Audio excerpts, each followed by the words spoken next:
All right, so this week we're going to talk about one of a particularly poignant passage of the practice of adaptive leadership, and that's actually a quote from Jeff Lawrence that is re-quoted, I guess, or a secondary quote made in the book, The Practice of Adaptive Leadership. And if you want to see where that quote is in the actual paper, in the hard copy, it's on page 17. And the quote is, and I'm going to read so as to get this right: "There is no such thing as a dysfunctional organization because every organization is perfectly aligned to achieve the results it currently gets." So what I love about this organization is that oftentimes we expect miracles. We first assume that the system in our organization is dysfunctional. It's wrong. Well, it is wrong if you think about where the organization should be going for the purposes of adapting to environmental changes. But it is very right to have gotten the organization where it is now.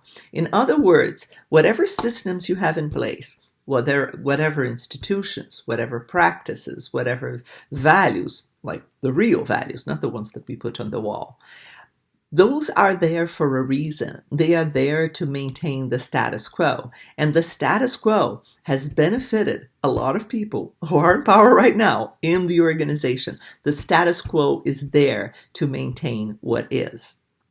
One real interesting distinction that the Heifetz, Grashow, and Linsky make in their book is precisely about the manager and the leader. And one of the things they say is that the manager is coordinating what is making sure that what is continues happening. The leader is about change. And because of that, you can't be a leader if you're not in a moment of change. Does that mean that a leader is never a manager, or a manager does not become a leader? Absolutely not. Because, according to Heifetz and colleagues, leadership is not somebody you are. That's position of authority. That's the role in the organization. Leadership is something you do. So leaders are leaders in a moment of change, of mobilizing people to adapt. And that adaptation can be particularly difficult because you are trying to convince people who are very powerful and who became successful at a different time that did not have the environmental challenges we have now.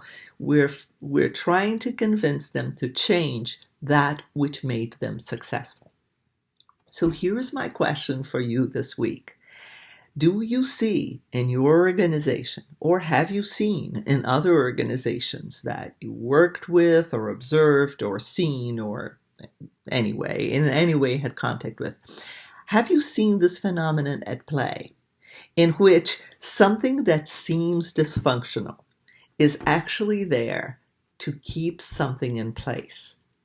And what we think is not working actually worked perfectly well before, and in a way is still working.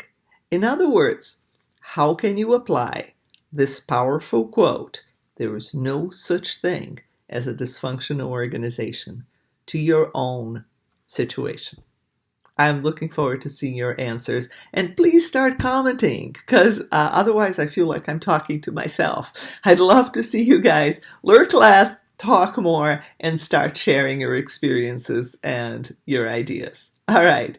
Thank you so much for you all. This is it for this week. Keep on reading the books so that we can go into the more challenging pieces later on. Take care.